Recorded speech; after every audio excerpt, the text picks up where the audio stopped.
Hi there, and welcome to Module 2A. So you completed Module 1, congratulations. This is the first part of the second module where we're going to talk about a lot more cool stuff.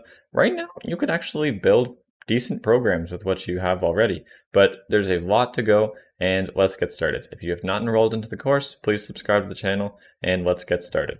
So today we're going to look at lists in depth and a little more depth, as in not every single thing, but most of the cool stuff that you're going to need to use on a daily basis with lists, and you will use them a lot.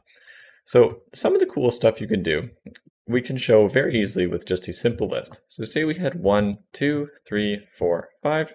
Here's our list, we're calling it LST, and just to show you that for sure, there it is. So LST, I'm just going to delete that cell there. We saw earlier, the things that we know we can do are say, okay, what's the first element? Well, we do it like that. It's called indexing with these square brackets, and it's one off. So we said sub-0 because this first element is actually the 0 slot. Now, we could do something really cool called slicing, which is still in these brackets, we can do, say, put a colon in here. Now, if I do this, it actually says grab everything from the start up until the end -1. So I will just show exactly what that does with some examples. I have the 0 in here included already. In fact, if I was to get rid of the 0, that would not do anything because it's just saying start to end. And if I don't specify either the start or the end value, then it's going to assume the proper end, as in to get the whole thing. If I was to adjust the left side, I could say, okay, if I put 1, that's going to cut off the first value. I only want this list because I'm saying start at the first index and get everything up until the end. I can also play around with the right index. So note that I'm going to just put this beside it. This is not going to be an actual variable. This is just to show the actual slots of each of these things. Okay, so here are the indice values corresponding to these values. So this is the 0th, the first, and so on. So if I ask what is the 4th slot, okay, so go 1 up until 4. Note that that actually only gets this middle list. So we know why it cuts off the first value. That's the same reason as before. But it cut off the last value.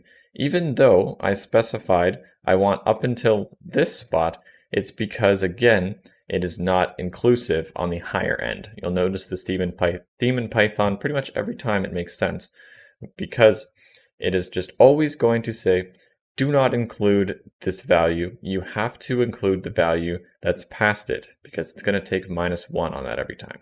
So I say 1 to 5, meaning go from 1, include 1, 2, 3, 4, and that is it, because 5 minus 1 is 4. All right, so that is the indexing or slicing notation. It is really, really handy. You will use this kind of thing a lot to get different pieces of an existing list, and it does return an actual list itself. It's the exact same data type, and we'll talk a little bit more about exactly what it's doing later, but you can see it is a list.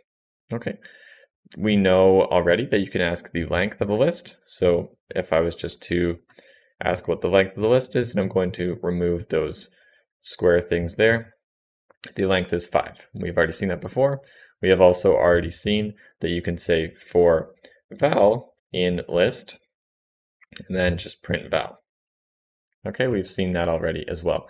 Now here, I'm going to stick on this a little bit longer because very, very often we are in a situation of, say, building up our own list based off of a different one. So instead of looking at the indexes here now, I don't care about that anymore.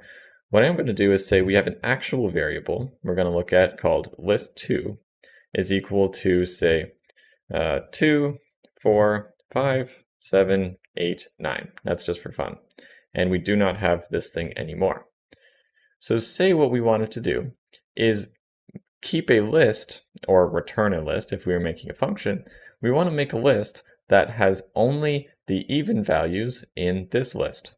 So we know for sure we want to iterate through or loop through this other list. Okay, so if I say for val in list 2 and I print it one at a time, we are now looking at the values in this list.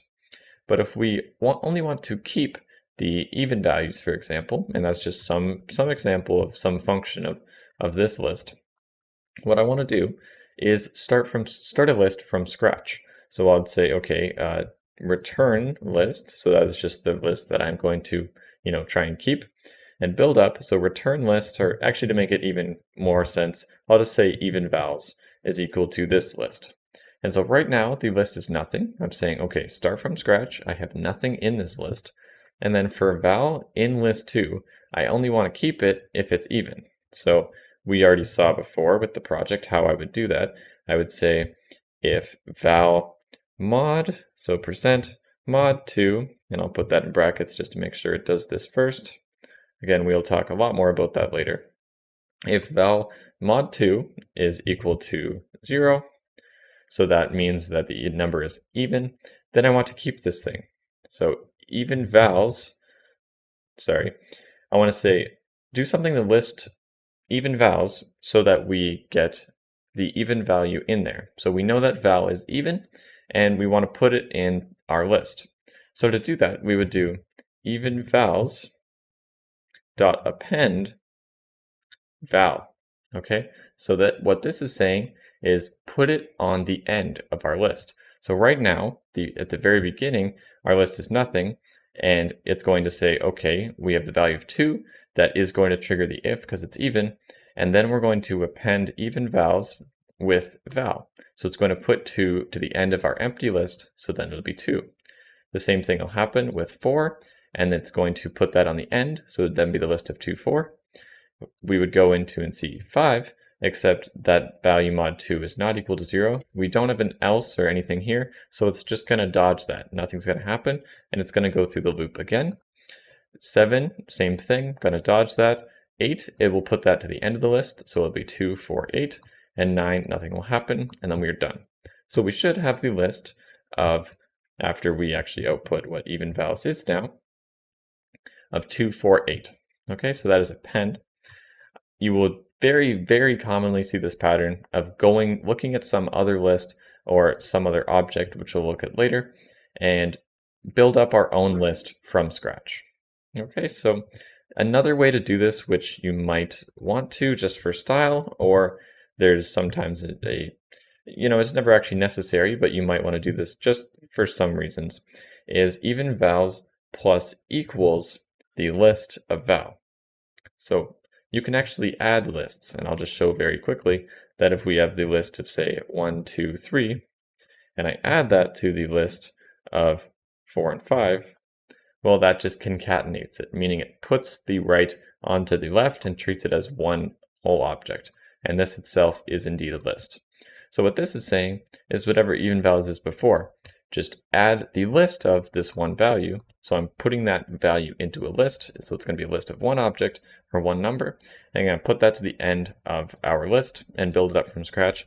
That is in exactly equivalent way of writing what we had before. So it's going to do the exact same result. And quite honestly, that is almost all of the things that you're ever going to do with a list. You might ask some other questions like, how do I get rid of stuff, or how do I what's called pop, and we'll talk later about why you would call it pop, stuff off of a list. Say if I did get this, and I will remove this for clarity here. Here's even vals right now, and it is still that value, or that list. What I could do is .pop. And that is a function, so I say .pop, and we'll talk later about why you're doing that. But .pop, what that does is it actually removes the last value of the list and it returns it. So you can see it returned 8, this thing evaluated to the last thing in this list. And if we see what even vals is now, then it is just the list of 2, 4. So that, again, it's a side effect. It actually modified that list even vals. And then maybe we want to pop again, and that's going to return the next one, which is 4. And then it's just the list of 2.